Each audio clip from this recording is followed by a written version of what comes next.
ఈ రోజుల్లో వాటర్ ఎంత తాగాలి, ఫుడ్ ఎంత తినాలి, క్యాలరీస్, డైట్ ప్లాన్, డీటాక్స్ అన్నీ డీటెయిల్గా తెలుసుకుంటున్నారు. కానీ ఒక్కసారి ఆగి ఆలోచిస్తున్నారా? మీ బాడీలో డిస్కంఫర్ట్, పెయిన్స్ ఎందుకు వస్తున్నాయని?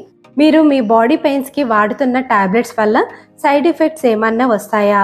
టాబ్లెట్స్ని మన బాడీ డైజెస్ట్ చేసుకుంటుందా, లేదా అది వేరే రూపంలో బాడీలో స్టోర్ అవుతుందా?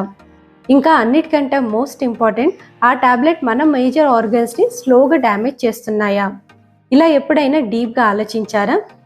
మన బాడీలో లివర్ అండ్ కిడ్నీ అనేవి మెయిన్ డీటాక్స్ ఆర్గన్గా ఉన్నాయి.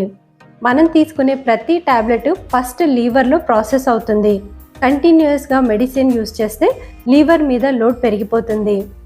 లివర్ తర్వాత కిడ్నీస్ ఆ వేస్ట్ని ఫిల్టర్ చేస్తాయి. లాంగ్ టర్మ్లో మెడిసిన్స్ యూస్ చేస్తే బాడీలో టాక్సిన్స్ బిల్డ్ అవ్వడం స్టార్ట్ అవుతుంది.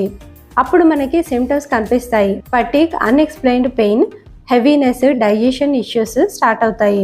వాటికి మళ్ళీ మీరు వేరే మెడికేషన్స్ వాడతారు. ఇలా లైఫ్ అంతా ఒక చైన్ లాగా మారిపోతుంది. మీరు టాబ్లెట్స్ని మీ జీవితంలోకి ఆహ్వానిస్తే పర్మనెంట్గా పేషెంట్ అనే ట్యాగ్ మీకు సొంతమైపోతుంది. ఇలాంటి సిచ్యువేషన్ ఫేస్ చేయొద్దని మేము మా క్లినిక్లో 60కి పైగా పంచకర్మ న్యాచురోపతి థెరపీస్ని నేర్పిస్తున్నాము. వాటిని 20 థెరపీస్ ఒక పార్ట్గా డివైడ్ చేశాము. మీ రిక్వైర్ని బట్టి ఎన్ని అయినా నేర్చుకోవచ్చు. ఇప్పుడు ఇంకా వేలు స్పెండ్ చేసి ట్రీట్మెంట్స్ చేయించుకోవాల్సిన అవసరం లేదు. మీరు మీకు మీ ఇంట్లో వాళ్ళకి ఎలాంటి ఖర్చు లేకుండా ఈ థెరపీస్ చేసుకొని డిజీజ్ ఫ్రీ లైఫ్ని ఎంజాయ్ చేయండి. డీటెయిల్స్ కోసం కామెంట్స్లో థెరపీ అని టైప్ చేయండి లేదా మెసేజ్ చేయండి.